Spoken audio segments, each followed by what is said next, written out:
ክቡር ጠቅላይ ሚኒስትር፣ እርስዎ በደንብ እንደሚያውቁት በብዙ ሀገራት የፖለቲካ አቋም ልዩነት መኖሩ እንዳለ ሆኖ በሀገሮች ብሔራዊ ጥቅም ላይ ሁሉም አካላት ማለትም የፖለቲካ ፓርቲዎች፣ ምሁራን፣ የተለያዩ ማህበረሰብ ክፍሎች፣ አጠቃላይ ምልዓተ ህዝቡ በሀገር ጥቅም ላይ ይስማማሉ። በሀገር ጥቅም ላይ በብሔራዊ ጥቅም ላይ አይደራደሩም። ብሔራዊ ጥቅም መንግስታት ሲቀያየሩ የማይቀያየር ቋሚ እሴት ነው።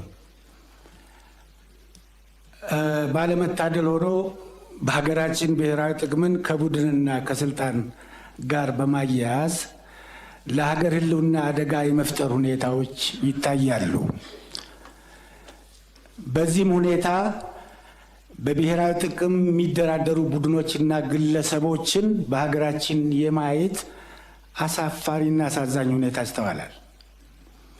ክቡር ጠቅላይ ሚኒስትር፣ ይህን አደገኛ ሁኔታ ከመሰረቱ ለመቀየርና የብሔራዊ ጥቅም ጉዳዮቻችንን ለይተን በአንድነት እንድንቆም ለማድረግ በመንግስት በኩል ምን እየተሰራ ይገኛል?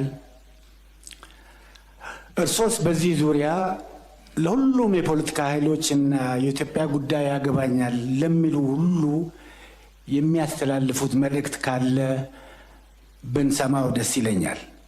በመጨረሻም ብሔራዊ ጥቅሞቻችንን በፖለቲካ፣ በኢኮኖሚ፣ በማህበራዊና በወታደራዊ ዘርፎች በማሳደግ የሀገራችንን የዲፕሎማሲ ከፍታ በሀገራችን የዲፕሎማሲ ከፍታ እንዲመዘገብ እርስዎ ለሰጡት ብርቱ አመራር ያለኝን ከፍተኛ አድናቆት ገልጻለሁ።